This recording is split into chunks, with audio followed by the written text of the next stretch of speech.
Naam, shukran sana mpenzi mtazamaji wa runinga Tumaini TV. Bila shaka na ukaribisha katika kipindi chetu cha afya yetu. Na kama kawaida tuko ndani ya nyuma, tuko na madaktari ambao watazidi kuzungumza nanyi. Na kumbuka kwamba kama uko na swali, kama uko na mapendekezo, na kupatia nafasi ya kuweza kuzungumza nasi. Na pia nambari zetu za rafa na pia katika mtandao wa WhatsApp ikiwa ni 0736 991 958 0736 991 958 na pia 0110 258 0110100258. Ukiingia pale katika mtandao wa Facebook Tumaini TV na pia katika mtandao wa YouTube Tumaini TV KE, andika swali lako pale, andika mapendekezo na maoni yako, na bila shaka itaweza kutufikia hapa ndani ya runinga Tumaini TV, hasa katika kipindi hiki cha afya yetu. Na mkano na hayo, kuna wale ambao pia wanatufuatia katika mfumo wa dijitali aina ya digital TV. Ukiweza kutype www.tumainitv.co.ke, katika mkono wako wa kulia kuna kifurushi kwa pale, unabonyeza, unaandika ujumbe wako, unaandika swali lako, na bila shaka tutaweza kujibu hapa ndani ya kipindi hiki. So nakuomba ya kwamba ukaweza kutulia pale, kuweza kufuatilia kwa karibu tena sana. Kama kuna mahali utakuwa umeelewa, kama kuna mahali uko na swali, tutakupa nafasi ya kipekee kuweza kuuliza swali lako. Na pia unaweza chukua pia nambari za madaktari ambao pia watawaeleza mahali ambao wanakuwa.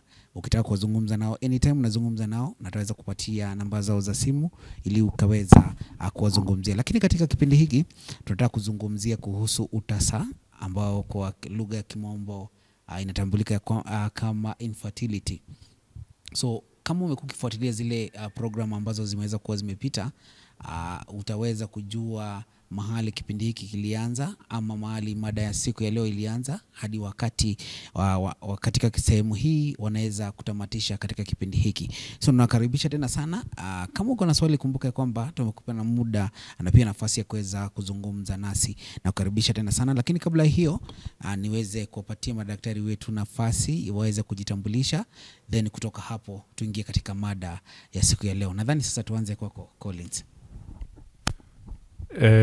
Abari viewers, I'm Collins Doe.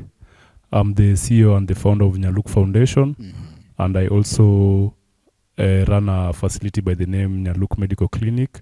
We are based in Nasha Plaza, first floor.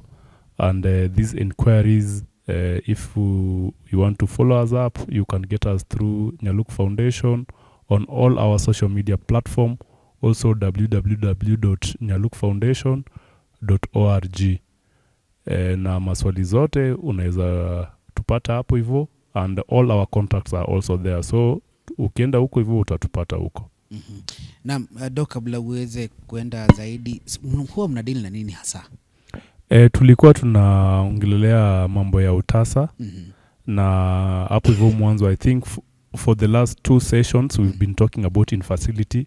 It's a very broad topic, and leo tumekuja kuimalizia, na tutakuwa tunaongelelea leo management, investigation, covers and costs of this utasa. Yes. Yeah. Now, kuna mtu anaweza kwanza kujiuliza kwanza Nyaluk Foundation ni nini?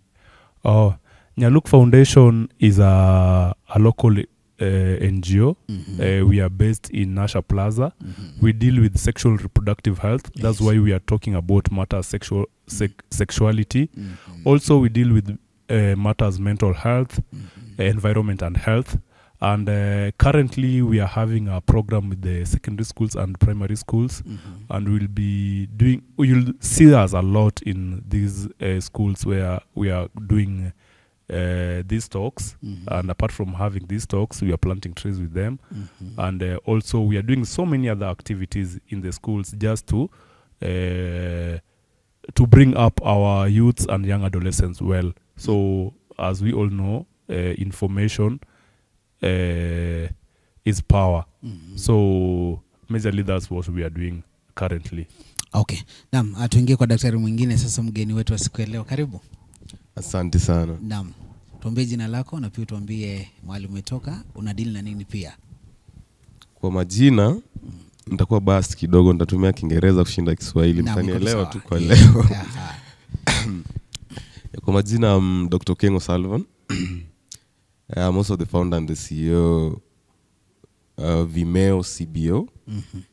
Vimeo CBO is a health-based CBO comprising of over 60 healthcare providers, majorly doctors, you have clinicians, nurses on board.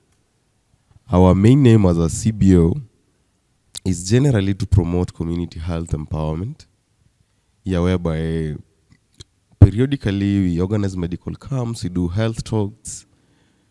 We come together generally to sensitize the public on matters health. Our other core thematic areas include environmental conservation. We also do mentorship for students, generally in the medical field. And they're located in Nakuru, Milimani specifically, but we cover majorly, our CBO is registered under Nakuru County as a whole, and you can even cover beyond it, depending on the kind of activities that we have. We have our website, www.vimeo.keepmefit.co.ke, where you'll know everything that entails Vimeo, everything that we do, everything that is Vimeo. In our Facebook pages, the name is still Vimeo, Victoria Medics. In our Instagram, still Victoria Medics. And even in our Twitter page, it's Victoria Medics. Leo tumesema ya kwamba siku ya leo tunazungumza kuhusu utasa, na pia imekuwa katika sehemu ambazo zimeweza kupita, sehemu ya kwanza na pia sehemu ya pili. Kwa hivyo sasa hizi tunafanya sehemu ya tatu na pia sehemu ambayo tutakuwa tunahitimisha katika kipindi hiki. Nakumbuka ya kwamba kama uko na swali, pendekezo, nambari yetu usisahau ya kwamba ni 0736991958 0936991958 na pia 0110000258 na pale katika mtandao wa Facebook tuma NTV, andika swali lako, andika mapendekezo yako pale na maoni, na kisha tutaweza kuyajibu papa hapa ndani ya kipindi hiki cha afya yetu. Kana na hayo mpenzi mtazamaji, kuna wale ambao pia wanatufuatilia katika mfumo wa digital TV, ukiweza kutype www.tumainitv.co.ke, na pia ukitaka kuandika ujumbe wako, ukitaka kuandika swali lako, katika mkono wako kulia kuna kifurushi kwa pale, bonyeza andika ujumbe wako na bila shaka utaweza kutufikia papa hapa ndani ya runinga Tumaini TV. Labda daktari, tunapo anza katika kipindi hiki, labda kuguzia tu kwanza kidogo katika sehemu ya kwanza mlizungumza kuhusu nini, sehemu ya pili mlizungumza kuhusu nini. Tuanze tu hapo tu general, kwanza tuguzie kidogo tu kuhusu fertility, kama ina affect wanaume na wanawake na causes zake zenye zina affect, kuguzia tutaenda deep kuguza then ndio tukuje kufanya hitimisho. Okay, so venye amesema, we can have a quick recap yenye tulianzia kusema infertility ni nini. Na tulisema infertility is when couple have a frequent when couple are unable to have a baby after a period of 1 year, when they are having frequent sexual intercourse, frequent sexual intercourse, and the non-interrupted. So, but that one also depend on age. If they are below 35 years, we say it's 1 year. If they're above 35 years, we say it's 6 months. Because we know with age, the egg responsiveness reduces with time, and that's why if they are beyond 35 years, we say around 6 months. And also that one also we know the kuna mimingine yenye huwa ina circulate, yenye huwa inasema ti menopause si ugonjwa ya meno. So you know, with time ladies get to menopause. And menopause does not mean that now you've depleted your eggs. It only means that your eggs are non-responsive or functionality has reduced, because you get that a lady is born with like a million eggs. They within a lifetime she'll be able to ovulate like 500. Then the rest becomes non-responsive to some of these hormones, and they cannot be ovulated and such. Then another thing we talked about, that one now is definition, and maybe Dr. here can take us through some of the causes of infertility. Yeah. Wow, karibu. Asante sana Collins. I think umepeana a very clean overview of what we did last time on infertility majorly. We had a very interesting conversation on the definition last time. Because there are many people who are asking how frequent should you have that sex in a week? Because you're giving a period of 1 year. Failure to conceive while having successful and protected sex after a period of 1 year if they're less than 35 years old. So somebody would ask, what do you mean by regular sex? How regular should sex be regular? And I think we did touch on that last time by saying that at least 3 times a week. Yeah, at least 3 times. but was subject of discussion. They normally say that if you're a couple and you are working, Yes. you know, there's something called sex and there's something called quality sex. So 3 times, and it's normally advisable for a couple. You should define well, because you get mostly things which interferes with this marriage. It's many a times is it surrounds sex and intercourse. So you should have quality sex at least thrice a week, as Dr. has said. Yeah. And if you are engaged, very engaged, you should look for time when both of you are a bit free, so that Doc, just proceed. Asante sana daktari. And for this, we are talking about sex in the context of the outcome being procreation. Yes. I think I have to stress enough on that.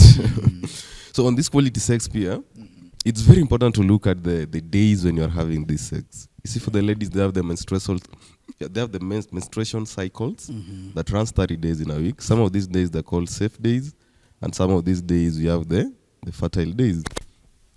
So you really have to know your lady's cycle and have a focus especially on the fertile days. Kwa sababu shinda umengangana na kumbu kwa zile safe days. Alafu narudi tunasema eti all of 1 year umengangana sana na ikuji. Kumbe wewe unaka mingi zile days ako safe days. Ndio tu amemaliza period zake. Wewe unangangana within hizo 7 days, especially for the couples where you find one is working far away from the other. So labda umepata yeye ameweka na kujanga home, labda from date 6 ama date 5 to date 10. Then he goes back to his place of work. Yeah. Now, assuming now the wife probably starts her periods from, let's say, 1st of that month. So unajana kujanga tu mali periods zimeisha. Then the guy stays now for 4-5 days, then he gets lost. Like for example, just so unapata ameshinda amechezea safe days, yet ana complain 4-5. I think like 2-3 years ago, I had a patient who was suffering from infertility, but I wouldn't say it was infertility per se, because the wife was in Kenya and the husband is in US. So they were looking for a baby for like 6 years. This guy would come to Kenya for some few days, then flies back to US, expecting when maybe he has implanted, only to be disappointed. Yeah, that is very true. That is I wanted to stress a lot on the definition. So we've expounded on the regularity, that's the frequency. And there's something also said about, you've also expounded on the quality sex part, of which by quality we've stressed on the frequency and the days that you're having the sex. Kwa hii mwezi. Another thing, I also mentioned something like successful sex. One will want to ask, kwani kuna nyiko successful na kuna nyiko unsuccessful? Yeah. And that is why I said when you're talking about fertility, our main focus is that the outcome of sex should be procreation, should be conception. Yeah. Like you're having sex, ndo watu wazae. So for us to call it a successful sex, the man must have to ejaculate. We must have an ejaculate. Labda nyinyi mlifanya mambo yenu lakini hamkufika pale mwisho. Yeah. Mzee akafika mahali tukachoka tukaachia hapo. We must have had an ejaculation process from the man. I have to I think like there's a time we had a discussion with a friend. Tukaanza kugombana, mbona kwa couples mna insist on ejaculation being from the man. Yeah.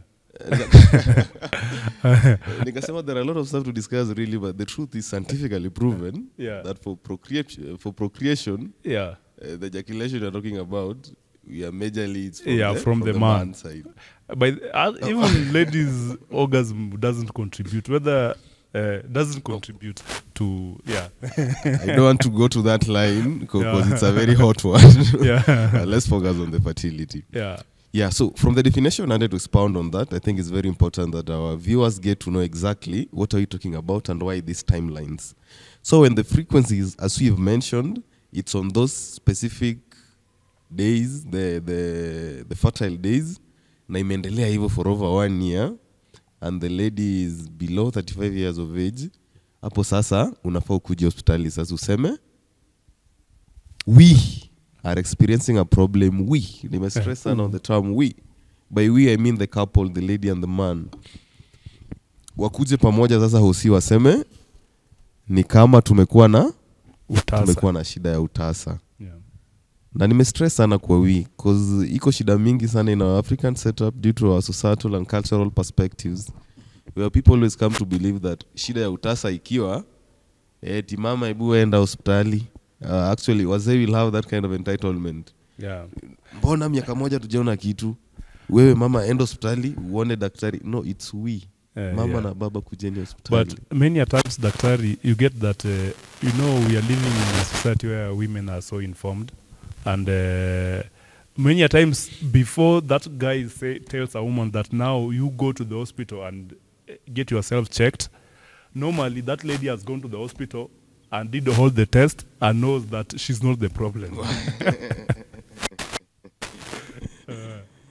Okay, that is true, but that's for the literate, the informed, the Yeah, educated, sure. empowered lady. But tuko wenye tunaangalia slightly rural setup, not even a rural setup. It can even be in a modern setup, but just not well informed, ama not that well empowered. Unapata Or still they there's have that those stereo. empowerment and whatever, and maybe a poor health system. There's So- still that stereotypical belief that if it's infertility, It's women. it's women. Yeah.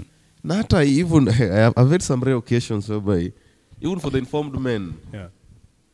anakuwa sawa tu kitu iko until hiyo nini ifike.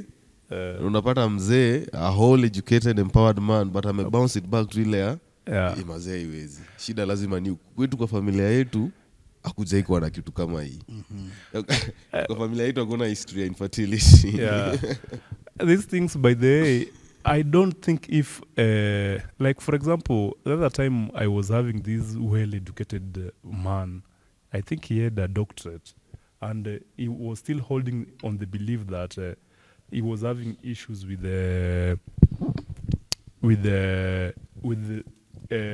gender. So he had 6 children, and all of them were ladies.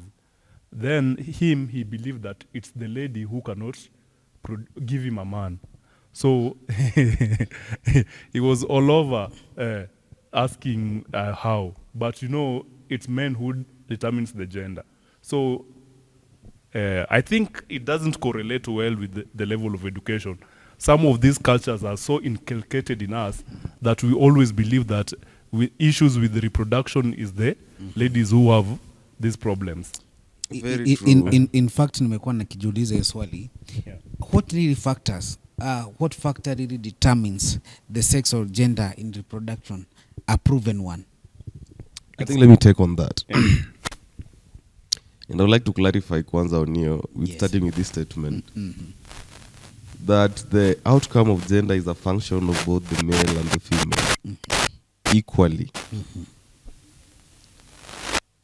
Sex determination is one of the products of fertilization. Unaona ile time bibi na bwana wakakuja pamoja, waka have sex. Let's assume your day sasa the sperm and the eggs zikakutana, tukakuwa na fertilization that day. Yes.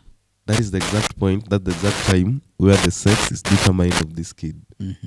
Because the female brings XX, the man brings XY. You get? Yes. So ni kama from the female inherently, we have a female genetical or chromosomal arrangement, the XX. Yes. So it's from the man whereby it will depend on whether donate X yake ama Y yake, ndo mtoto akuwe either XX2 ama kuwe XY. XY. And that is why Doc Ali hint something on like usually there's a point where we say that the man appears to be a larger contributor when it comes in determining the sex as compared to the lady, because the lady inherently akona ile XX. The man comes with the XY. Actually, when even we look at the embryology, ile venye mtoto sasa anamea right from ile utotoni, we find that it's the presence or the absence of the Y chromosome yenye determine whether mtoto atakuwa msichana ama mvulana. So is there so kwa hiyo Y chromosome yako ya mwanaume zile sexual organs zikianza kudevelop, kuna saa zingine ukipeana inakuwa suppressed, and that is time unakuwa na msichana. Kuna time zingine that's time tunakuwa na development ya the female sexual organs. Kuna time nyingine your Y chromosomes iko enhanced, inakuwa XY pale, and that is why you have development ya mvulana sasa with the help of the likes of testosterone na ina develop now embryologically. And if I might digress a bit, that's why you normally the Elites and the people who have read the Bible back to back, normally they question if Jesus was a woman or he was a man. Because you get that we were told that Mary conceived spiritually. Yeah. So there was no intercourse. So if there was no intercourse, and the way Daktari has said that ladies are inherently XX, where did Jesus get the Y chromosome from? And also the mother of Mary did not conceive through sexual intercourse. Just a bit of digression. But Daktari, do you know the gender of the Holy Spirit? I don't. That's a very good question, but we know Mary was female. Yes. So you say that the gender of the Holy Spirit was a man. like now, for example, is there any pattern that you have been talking about XX chromosome or XY chromosome, whatever? Is there any pattern in men in testes that these sperms are maybe arranged? Like now, this is X has power, the Y has power. Like now, for example, if you hit water, yenye imechemuka yenye ni moto inakujanga juu, ile ingine inarudi chini.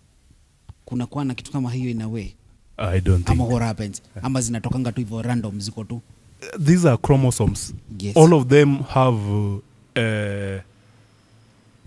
as in they are attached. They have equal powers. Yes. It's only that one will determine whether the baby will be a girl or a boy. But all of them are the same. There's no chromosome which is more superior than the other. But nasikianga ya kijana inakimbia mbio sana.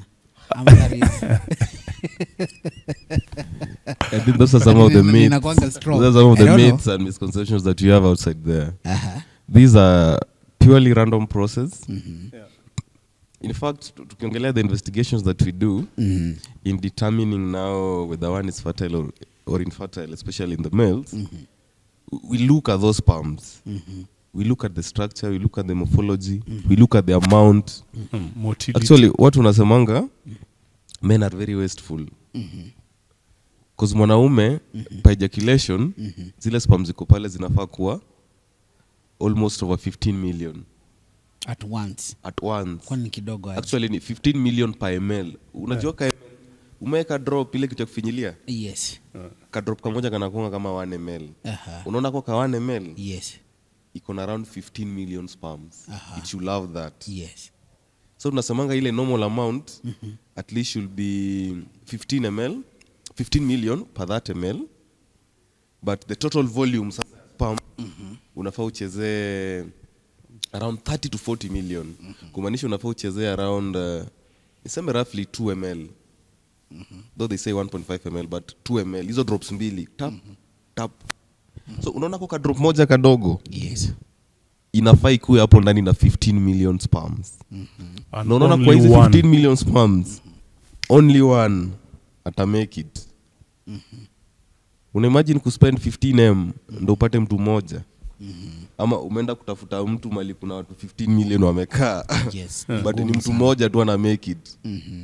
Ama umeenda job interview fulani umeambiwa kuna watu 15M lakini hapa tunataka tu mse mmoja. What is the probability of him mse mmoja kwa? That is why I'm saying it's a very random process.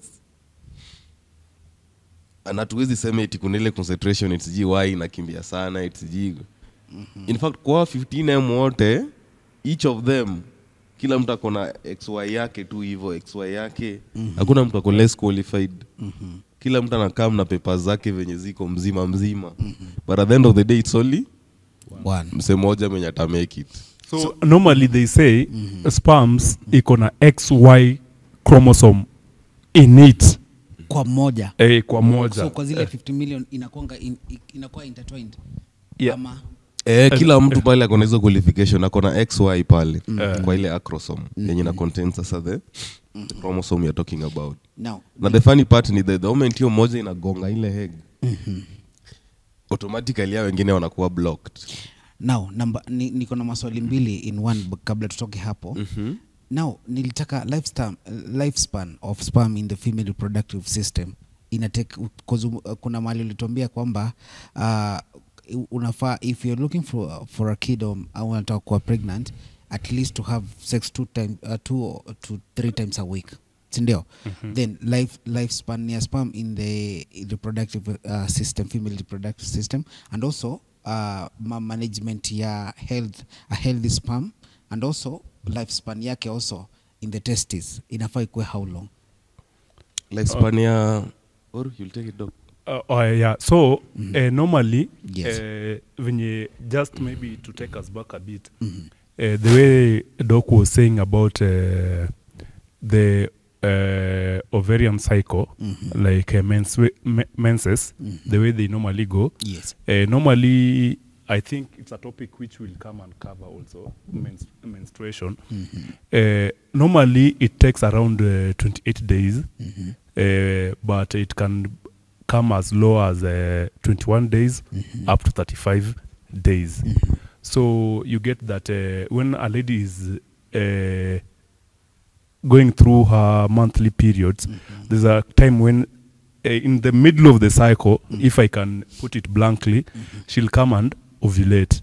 And ovulation is the releasing of the egg towards with an intention of fertilization. So the reason as why she ovulates is to get fertilized. So normally this egg, the moment she ovulates, it will take around 24 to 48 hours. But normally they say it will take 24 hours, then it dies. But it can go up to 48 hours, which is 2 days. But the sperms normally take 72 hours, which is 3 days. So, for example, what we normally say that if she ovulates today, we can give it plus or minus 3 days. Around that time, she's very fertile. And if they have sex around that time, there is a probability of conceiving if all factors remains constant. Yeah. So normally the lifespan of a sperm is around 3 days. 3 days. Yeah. And also niliona kuna certain couple pia wakati wife ako kwa menses, that's when anaweza pata mimba, but hii wakati mwingine anaweza pata. What happens? Oh, those are, I would say, short periods. Like, for example, let's say maybe the lady's cycle is 21 days. And in these 21 days, let's say maybe the periods takes, normally it takes 3 to 7 days, right? So maybe the periods takes the longest, maybe 7 days. And you know, ovulation normally takes place for the ovulation takes place during the last 14 days of normal menstrual period. So you get that maybe if she has this short period and the ovulation takes place the 14th day of the last normal menstrual period. So when she ovulates, I don't know how to put it. Ebu daktari, Ebu help me there. like I think that's a very rare scenario. yeah, But just what you're explaining, unless you have an overlapping hizo periods. yeah, But actually, normal circumstances when, you know, when you're menstruating means you're shedding off the walls, yeah? And a part of shedding off that walls include some of the unused follicles that will some of the unused follicles that zilitoka kwa ovulation lakini hazikuwa fertilized. Yes. So zote zinatoka. Like, unaona ile kama kutoa, you're literally removing the unused materials. So scientifically speaking, it's very difficult to conceptualize that. It is that utakuwa na fertilization during now the because even if the you ovulate during menstruation, that fertilization will not take place, because for the fertilization to take place, fertilization might take place, but now for implantation to take place, you have to have that wall thickened. But now where the place which you are supposed to be having implantation is shedding off, so it will shed off with that fertilized egg, so there'll be no conception. So, but I know it happens, but in quite rare cases, where you get that for the last 14 days you ovulate, then you ovulate during your menses. But those are other indicators of fertility, because you know when the walls are thickened, when the walls are being made for conception, normally it prepares the lady for implantation. So when you fertilize the egg and the eggs come for implantation and it gets that the walls is not there, it will shed off with the menses. Okay. So there'll be no implantation. Yeah. So you haven't answered the question about the healthy sperm, and also we let's talk about the shelf lifespan. The sperm now in the testes. Oh, Doc will take that. It's okay. The healthy sperm, we have a whole catalog that defines qualities of sperms. And that is what we usually look at when we do seminalysis that we're talking about. Yeah, it quantifies sperms in every aspect, starting from the volume that I talked about. Yes. Sperm concentration. Now, per milliliter. Viability of sperms. Viability gani ziko live. Unajua kwa hizi million kuna pia zenye zimededi. Kuna live sperms na kuna zenye zimededi. Okay, yes. It talks about morphology of sperms. Morphology inamaanisha structure ya sperms. Kila structure iko na the head, the middle part and the tail. Sasa ndio hizo ukiangalia kwa microscope, unaona kuna katil kana piga. Yes. Inamaanisha bullet zako ziko sawa, ziko steady. Unazungumza unaangalia kwa microscope, yes 15 million iko lakini mazee hakuna movement. Hakuna movement, ziko double head, ziko double tail. Shots ziko lakini blank shots pale. Yeah. Kumaanisha hata ziwezi songa. Sio labda unazirishanga tu kazi zimetoka nje. So ukitaka ikuwe healthy kwa hiyo morphology. Yes. Bado kuna hadi zingine ziko na vichwa mbili, nyingine iko na tails mbili. Yes. Nyingine zinakaa aje. So ndio tunaongelea. Sasa the morphology. Then tena kuna motility. Hii ina specify tu on inapiga aje. What percentage ya sperm zako zina move, because haziwezi move 100%. Still bado kwa motility, after motility we even look at the whole concentration. Unajua zile sperms inakuja sperm yenyewe, then kuna kitu inaitwa semen. Yes. Semen ni kama lubricant ya sperms. Ni kama ile swimming medium yake. Yes. Inasaidia ku maintain a certain pH, the alkaline pH. Na pia inasaidia ku lubricate sperms generally. Ikisonganga isonge within a conducive certain environment. So tunaangalia content zake. Hiyo sperm inakuja iko na semen pia. Ama tuko na sperms pekee na hazina semen. Kumaanisha movement yao ifike mahali inatakikana inaweza kuwa problem. Bado kwa content tunaona are there other things within these sperms kama white blood cells. White blood cells are the cells that fight infections generally in our body. zitapatikana anywhere where there is a likely problem. So tunapimanga pale hadi kwa hizi sperms. Kuna white blood cells amount gani? Kuna amount zikipita tena kunakuwa na shida. Yes. Because zilikuwa pale kumaanisha kuna vitu zilikuwa zina fight zenye zifai kuwa pale. So is there a possibility that our sperms are infected or not? But kuna level fulani inakubalika iko sawa. So all that thing defines whatever will come now to say this is now a healthy sperm. Yes. You know, ni sperm iko fiti.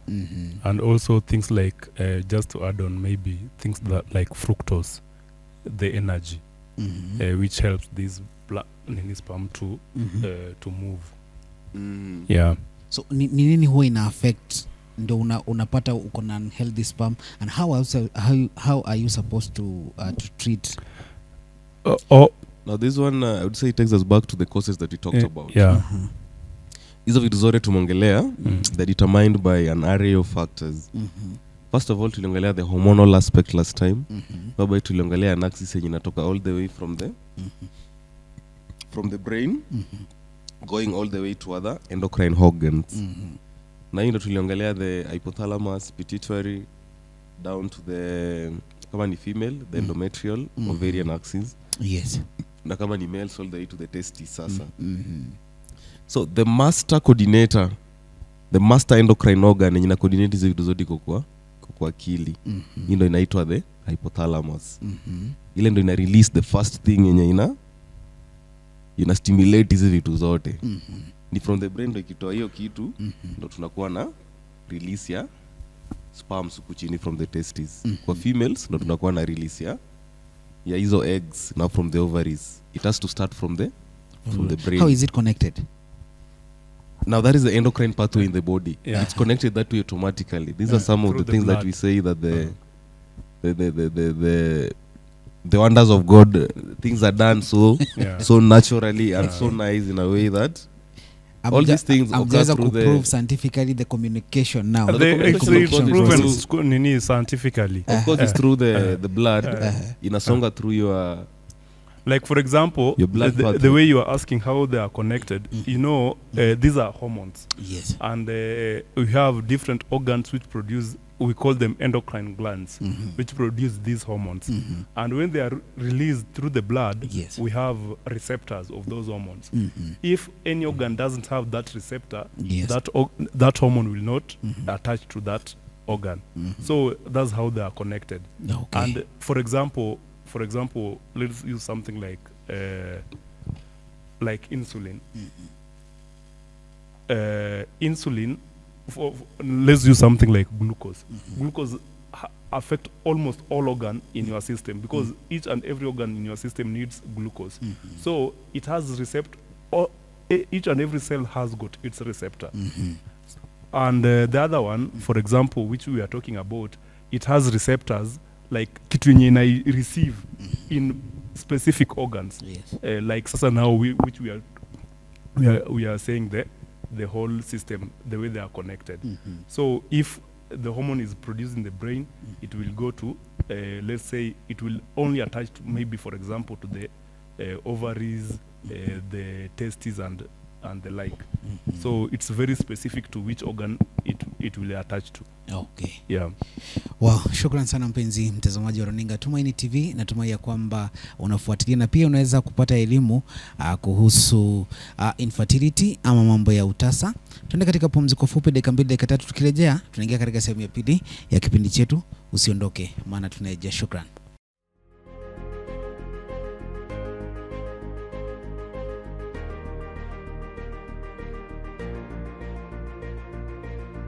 Nama shukran sana mpenzi mtazamaji wa Runinga Tumaini TV. Karibu katika sehemu ya pili ya kipindi chetu Afya Yetu. Na mnatumai kwamba unafuatilia kwa karibu tena sana na pia unaweza kugain ile knowledge. Lakini kumbuka kwamba kama uko na swali, kama uko na pendekezo, kama kawaida nambari zetu za rafa, na pia katika mtandao wa WhatsApp ikiwa ni 0736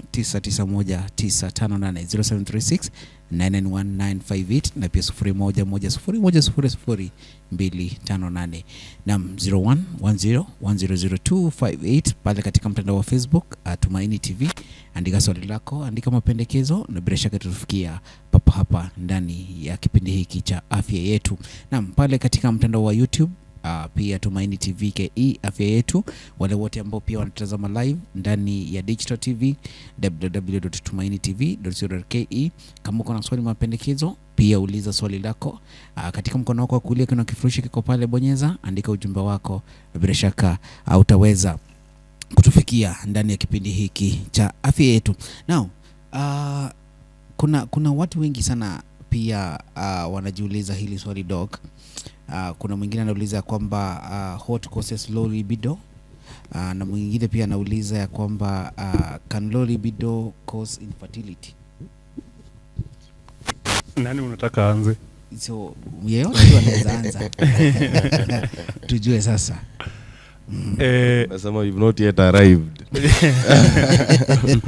So that's a very interesting question. Yes. I'll take on it. Low libido might cause infertility, but not always. Why? Yes. I think we touched on this discussion last time when we were talking about the difference between importance and infertility. Part of it. As you've clearly heard, by infertility tuna measure on the quality ya sperms yako kabisa. Low libido inamaanisha sometimes you might have sex but not as frequent as needed. So you might give you a benefit of doubt. The 0% chance that 1 to 2% chance that your quality of sperms might be of very high quality, kila kitu iko sawa, but your frequency of sex ndo iko chini juu ya low libido. So tuseme labda ugonge ndipo around the required dates, day 14 to blah blah. You have your one shot. You have your one shot at it. Sperms are okay. It gets the eggs. It happens. So unapata jamaa mara moja tu ikaingiana ameenda zake. Kuna jamaa anashinda amejituma sana hii. I late. Like for example, there was a case in South Africa. I don't know if you saw it. That a guy was complaining that he only saw the lady once, and I don't know, it took like 2 minutes, and she's pregnant. And she was pregnant. She gave birth to triplets. So he was saying that there's no way. Baba, itakuwa hata 30 seconds. Ilikuwa the right timing. The lady is fertile. Jamaa ako sawa. Hata 20 seconds. As long as jamaa yetu ejaculate. Triplets mara that. Alipelekwa koti for nini upkeep. Akasema So that's the first scenario I'm giving. Where somebody might have low libido, but apige kazi mara moja na kila kitu kiwe sawa. Yet another scenario might also come up whereby it will not always happen that way, that mara moja na ikaingiana. People who are married understand this, that unaweza wana hata for hiyo 6 months jaribu, then in the 4th month ndo finally na. So when it comes in this now common scenario whereby you keep trying vitu kama hizo, now this is where the story of frequency that we talked about really comes into play. That you have to keep trying and trying again, at least 3 to 5 times in a week. No, we increase chances conception in one of these sexual encounters. So when you factor in your frequency issue, mtu akona low libido, unaona sasa hata wezana mara 3 mara 5. Yeye anataka mara moja hivi, mara 2 kwa wiki. Alale. Analala kile pande nyingine ya kitanda. Akiguzwa kidogo ati wewe pia unasumbua sana. So low libido can actually play a role in infertility. Unajua there's a tribe which is associated with high libido. Anakuuliza, are you from that tribe? Which is the tribe? Is it no? I don't want to. Let me reserve that. Yes. So kuna vitu za kustimulate ama what happens? the catalyst. Libido majorly, the major factor in libido ni your hormonal levels. That is generally testosterone. Now from the lady, the feminine hormones, estrogen, progesterone. Zina determine, libido is generally that urge to have sex. It's determined by these hormones. Pia, it can be determined by some psychological factors. Remember, nilikwambia the master endocrine gland is in the brain. That is why some people say sex starts in the brain. If you don't stimulate my mind, uko chini ya mki, hata ufanye nini. Ndani unasikia wengine wanasema akili imetoka huko. No matter how much you do, the guy yako tu. Ndio kwa maana pia akienda somewhere else, kidogo tu, jamaa amerauka vibaya sana. It starts in the brain. These hormones have to be stimulated from the brain. Wenye tu alisema, there's a way the cells communicate in our body. One of the ways, kuna zingine zina move through the bloodstream, kuna zingine zina move through the ducts. Through the duct, kuna zingine ziko na ducts, na kuna zingine the distance inaziallow, they don't have to go through the blood, but bado zina reach the target. So you asked about causes at some point. Hizi cells zote venye anasema, kila cell for kila hormone, mwili iko interconnected in such a complex way. Cell moja inaweza kuwa na receptors za vitu mob sana. Hata hiyo testis iko na testosterone pekee. No. Bado kuna vitu zingine mob bado zitakuja zicommunicate hapa na testis. So when all these connection tuko na shida mahali, it can contribute to the infertility. When you ask me about the causes, it has to be perfect. That axis I was talking about, from the hypothalamus, bado pituitary yenye iko kwa brain, ndo sasa ikuje kwa hizi endocrinal organs. It's the hormonal pathway. Kama tuko na shida mahali, ama tupate kasoketi inafaa ingilie mahali kwa test haiko, inamaanisha ina stimulate lakini testosterone haitoki. Now depending on mali kuna defect, that is how we will treat now. Juu kama tumefanya, we can do test to confirm shida iko wapi exactly. Tukifanya test tupate shida kumbe imeanzia all the way from the stimulant. Hawezi stimulate. Hakuna from the brain, hypothalamus haifanyi, haitoi kitu. Inamaanisha if you are treating, you have to give something now to stimulate the whole of this thing. Lakini kuna zingine utafanya test upate ile kitu inatokanga kwa hypothalamus iko, that hormone is there. Upige tena ufanye nini ya testis, ndo unapata hypothalamus iko lakini ya huku testis ndo hakuna kitu inatoka. Inamaanisha hii inakuja ikistimulate testis, there's nothing happening. So hapo is where now we supplement. So we will treat depending on mali kuna shida. Then now overally in all this pathway, there are factors now that affect it, of which sasa tumesema psychology. Unajua ile brain tunaongelea the structural part ya brain, the organic part. Psychology tena ni tofauti. Hii ni ile psyche yako yenye nasema jamaa kona psych design gani, amebambika aje, anaona aje mtu. Now that's the psych. Psych plays a key role in this pathway. When you nimesema sex starts in the mind, when the guy is not stimulated enough mentally, hatufanye nini yako tu, unapata mki uko the other side.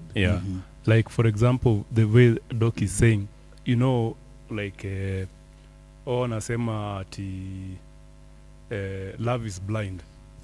By that, they don't mean that love is blind. It only means that there's something which might excite a person A in a person B, which you might not see, or which you don't consider that. It's like, for example, the men or women go for weird things in a person. Somebody might just like your tip of the nose. So if he sees tip of the nose, he gets aroused. Nasema amependewa mapua. So those are some of the issues now that normally people advise that you should marry the person you love, because that one, if you hear his voice, something like that, it will stimulate you sexually. And also other things which we might say that also boosts the libido is general health. Like when you do this exercise. Actually, I was coming to that. Okay. Now I was coming to the factors that generally affect these whole axes. Moja ni lenza na psych, ingine ni diet. Okay. There's a diet that promotes so tuguzie your diet. Spermatogenesis. Generally is the normal healthy diet. We encourage vegetable, veggies, we encourage legumes. Kuna watu sana sana kwa pojo. Inaitwa dengu. Dengu, easy beans. Kwa fruits, there is actually in fruits there is a proven research on watermelon. The watermelon seeds. Yeah. You remember the CGMP Arginine pathway? Yeah. In bars. Yeah. So they say the watermelon seeds iko na arginine. Yeah. Zenye zina stimulate that CGMP pathway. Yeah. Of which inakuja kusaidia sasa kwa. Yeah. And also it's rich in zinc. Yes. So generally fruits, veggies, legumes. We also encourage when it comes to proteins. We have plant proteins and the meat proteins. Plant proteins are more encouraged. Animal take it in some controlled quantity. The likes of liver, kama ni nyama, take it in controlled quantity. Still talking on diet, obesity now.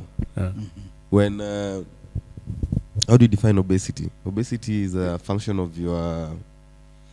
I think it's a function of your when your weight vis-a-vis your height. Yeah. That is what people don't understand. Yeah. So when you say somebody is obese, hatusemi tu amenona. Yes. Actually tunachukuanga the nini is kg per meter squared. So tunachukuanga weight yako over the square of your height. Ndo tunasemanga jamako siji 18 unasikianga values inasema siji yako 20 or 25. Tuseme jamako 50 kgs. Tunachukuanga 50 kgs yako divided by height yako ni in meters. Jamako 1.45. Tunachukua 1.5 squared. That means pia mtu anaweza kuwa amekonda na ako obese. Hapana. No, haimaanishi we calculate the BMI. But it means jamaa amenona na ni mfupi is likely to be very obese. Than jamaa mwenye amenona na ni mrefu. Exactly. You get. Oh, okay. So generally nini I would like to maybe put some insights on how obesity affects nini reproduction. Like for example, there's a reason as to why God created ladies with a lot of fats as compared to men. So when you see during the production of testosterone, normally the testosterone that produced through the lipids, right? So you get that the fats in your system are normally converted to testosterone. Then after they have been converted, first they are converted to estrogen and progesterone. Then the byproducts, there is a cycle which leads to conversion of testosterone. So when you have a lot of fats in your system, normally when you start getting fat, that is, there's a time when your sexual urge and everything will be a bit steady. Then after a certain limit, it will go back to maybe you are not interested, you are developing maybe premature ejaculation, or you are not even erecting at all. This is because, when you have a lot of fats, these fats, instead of them now being converted to testosterone as a man, they are being converted to female hormones. Like, for example, you'll start having a lot of estrogen and progesterone as compared to testosterone. That's why with time, men who are fat, you'll see them start developing bigger breast, and also they start developing, being hippie. This is because of excess female hormone, which will hinder them from sexual performance. Yeah. So no, we have less than 10 minutes. So nataka hizi maswali zote mbili zikuwe zimejibiwa. Number one, let's talk about cell division. Cell division, mali unapatanga watoto wamezaliwa wakiwa wawili mapacha, then unapata kuna triplets. Na pia nini hiyo huwa ina cause mtoto anazaliwa akiwa disabled? That is question number one. Number two, do you talk about now the process of fertilization, the whole process vile inafaa kuwa, generally vile inafaa kuwa, na maybe kuna ile ambayo fertilization ambayo pia inakuanga inamea kwa mishipa, initangwa vipi nimesema, ectopic one. The reason ni nini huwa ina cause inafika hapo. Then also you need to talk about does using pregnancy control pill will fertility? Remember all those questions? Yes. Mtu mmoja chukue moja. Mimi okay, naweza answer from nini hiyo question yenye umeuliza, how does twinning happen? Yes, the cell division, the process of cell division, and also ndo mtoto labda watoke wakiwa twins, triplets, and also nini huwa inakuwa inafanya mtoto azaliwe akiwa disabled. Oh yes. So the twinning effects happens normally. There are normally two things which happens. Either a lady has double ovulation or even triple ovulation. She releases 2 eggs at the same time, or even 3 eggs at the same time, and all these eggs get fertilized at the same time. So she'll give birth to 3 triplets, which they might, and most cases they don't look alike. When you have different eggs with the different sperms fertilizing at the same time, and all of them gets implanted. So in most cases you get that these are twins which will have separate placentas, they'll have separate amniotic sacs and what have you, and they'll be implanted in different areas. Then there's one where you get that only one egg gets fertilized, then it separates. So when one egg gets fertilized and it separates, normally it's called, they are different. It depends on how early the division takes place. Like if the division takes place at very early stages, the baby, the fetus will have different sacs, but they might share the placenta. So you get in different sacs, and they might not even look alike. They might also be of different. They'll be of the same gender. They'll be of the same gender. And when it takes place a bit late, maybe let's say 7 days, 5 days after fertilization, they'll be identical twins, and they'll look the same. Everything will be the same. And the one which I've talked about, they'll not be identical. Even genetically, they'll be different. So you get that they'll have the same placenta, the same amniotic sac. They'll be sharing almost everything apart from the umbilical cord. Each will have its own umbilical cord, and they'll be resembled. And if the division takes place even later, let's say 8 days, 10 days, 12 days after fertilization, that's now when you get these conjoined twins. You get that maybe the tummy zimeshikana, the back zimeshikana, the brain zimeshikana, vitu kaa hizo. Yes. But they'll be identical also, and they'll be conjoined twins. And another thing which you've asked was about hii mambo kwa disabled or disability. Yes. Yeah. It's a very sensitive topic. Yes. And I want to get it straight with a particular choice of words. So mtoi kuwa disabled inaweza rise from many factors. I want to break them into 3.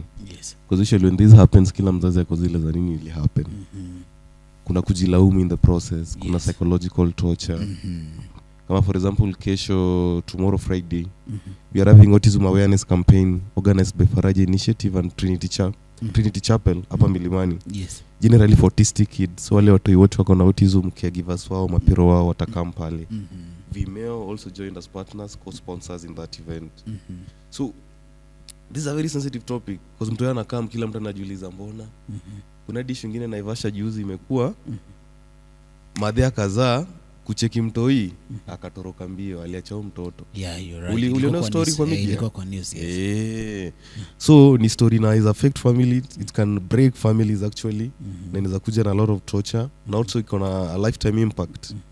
Because mtu akiwa disabled inamaanisha you have to do lots of sacrifices through maisha ya mtoi.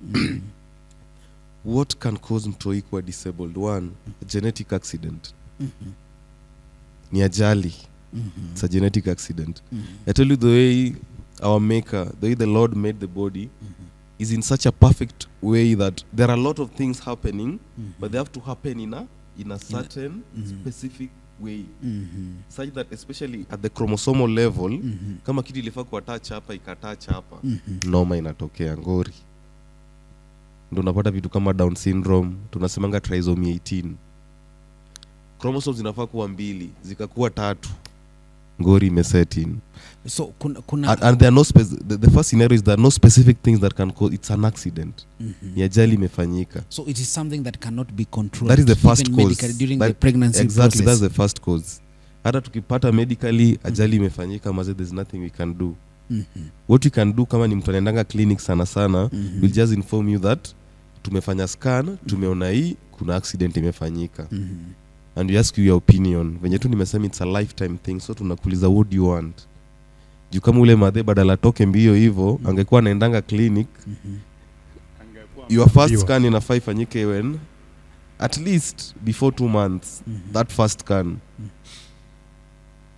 Na tio scan ukifanya ya pili yenye tunaitanga normally scan, generally ni kucheck mtoi yako aje, kuna ngori ziko hapa.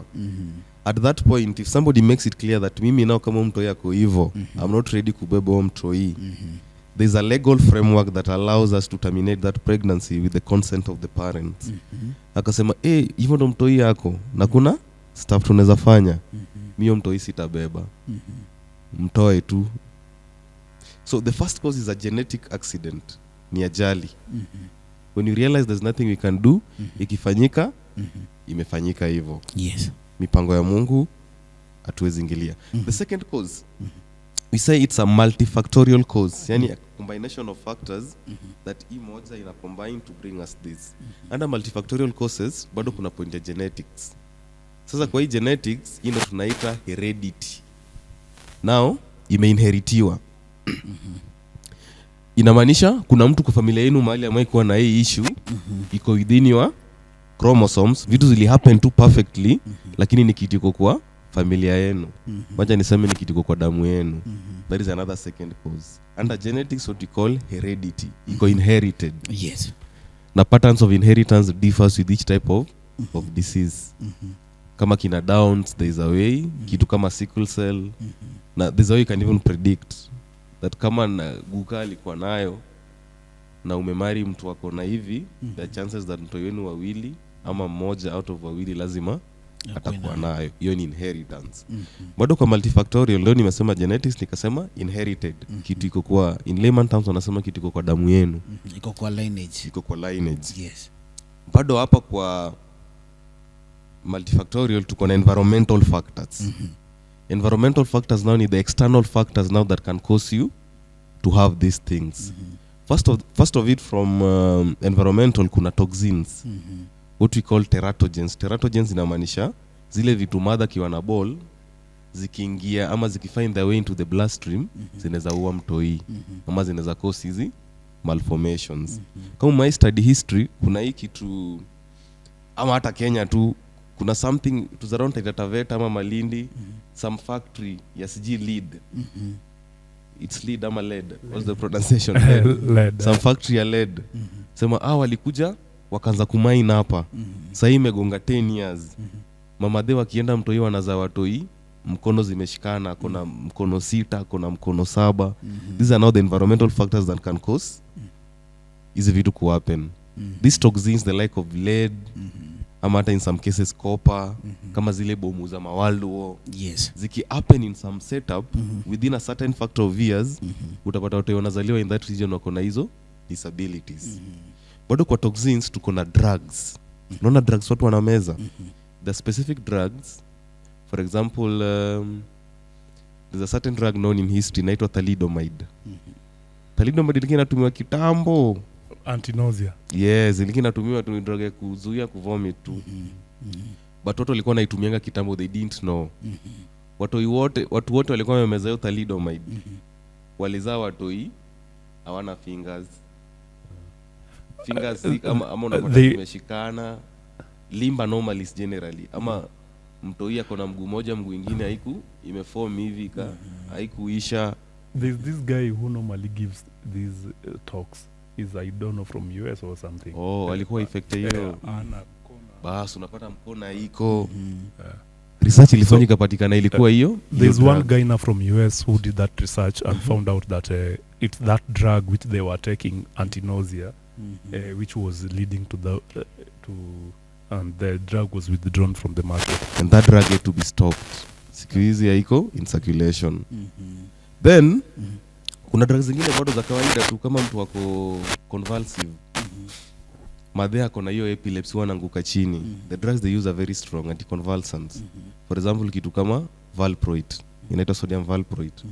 Drug kama hii sasa ina affect sana wale madhe ameshika ball lakini hakuji hosi. So ameshindanga tu huko anangojea tu. Na si anakuwa na epilepsy tangu kitambo. Si anameza tu dawa yake kawaida.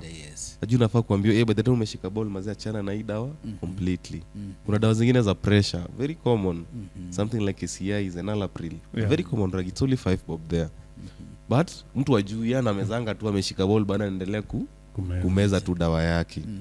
Hizi drugs zimekuwa proven by research that they can cause these anomalies. Okay. Drugs. The third and last factor, human factors. Human induced factors. By human induced factors kwanza naanza na madhe. Na nimepana example tayari. Mama they hawaendi clinic.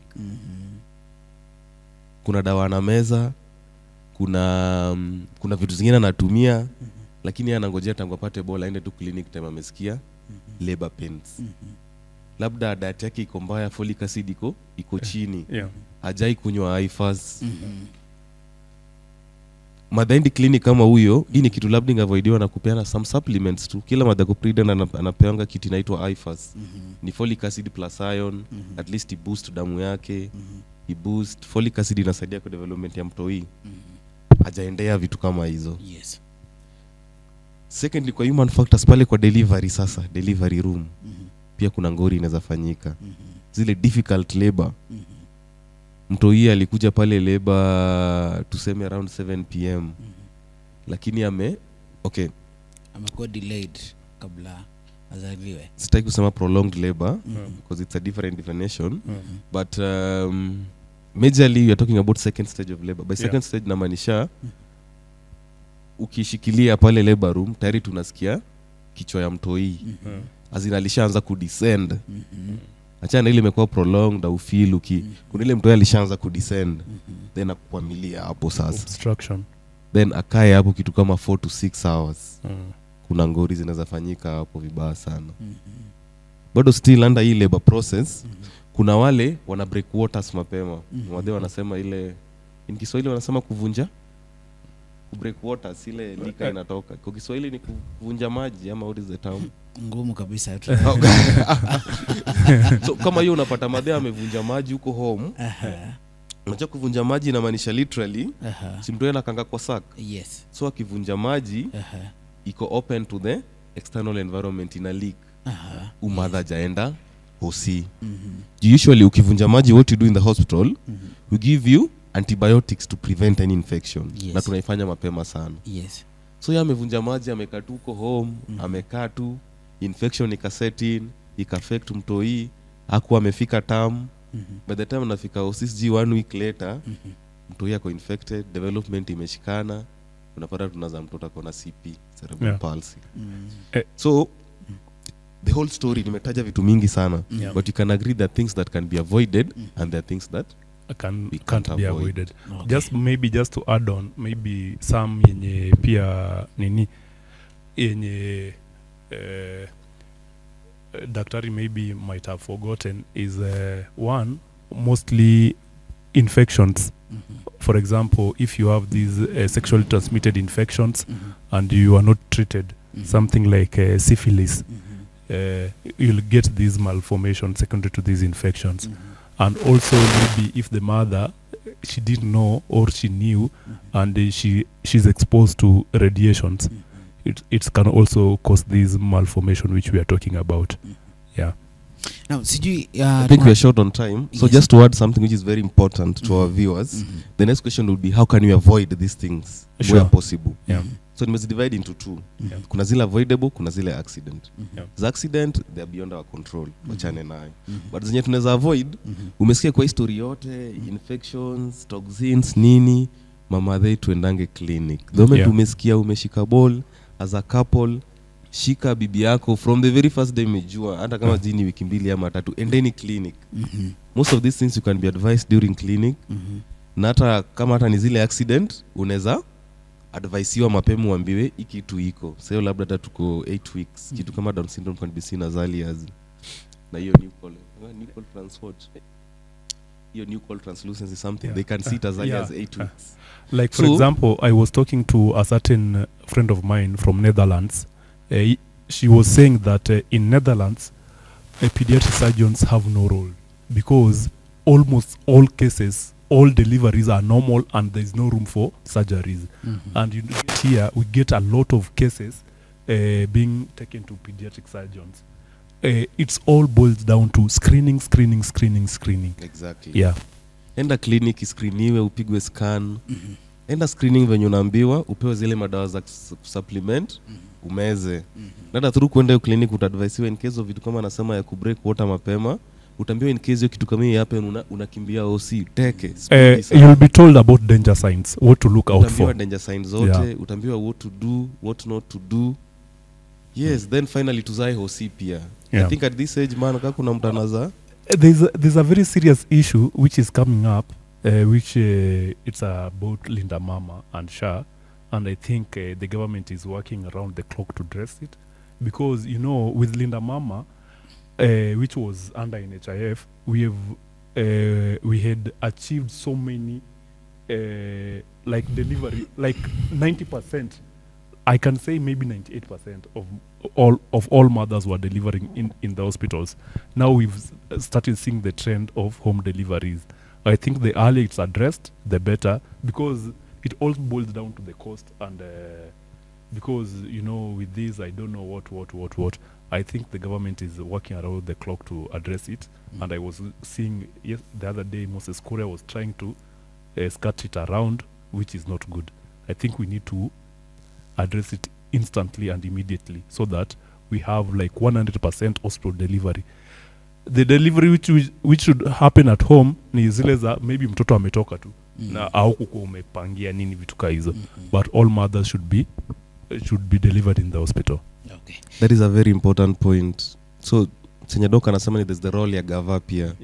Because kuzao sikiwa expe kuna watu watakuja hawezi afford. So it's a pledge to the government. Literally, this is a collaborative effort. When the government do their part, juadi ukienda hospitali utapewa hizo IFAS bure and hiyo Linda Mama cover. I saw something siji sahi inaitwa M-Mama. But I don't know whether it's functional already or not. Eti Linda Mama imebrandiwa to M-Mama. Ati alikuwa anasema sasa si Linda Mama, ni Linda Baba, Linda mtoto, Linda Mama, something. Okay. I think there's a lot of politics in it. It's okay. Yeah. So I think the main point is tukienda hosi, tuende clinic, na tuzae hosi, we can actually catch or arrest most of these things. This happen, especially the avoidable ones. That was my major message. Yes. Haya, peana namba ya simu na location tukimalizia. Tumeongea sana hadi karibu It's been an interesting conversation today. Yes. Venye tu I said jina bado ni Dr. Kengo Salvan. CEO Vimeo, currently located at Milimani. I go by the name Collins Doe, the CEO and the founder of Nyaluk Foundation. Nyaluk Foundation, we are located Nasha Plaza, first floor, Mosque Road. Yeah, so you'll get me in all our social media platform, which is Nyaluk Foundation. And my personal number, maybe if you want to get me, is 0710 691 219. 0710 691 219. Thank you.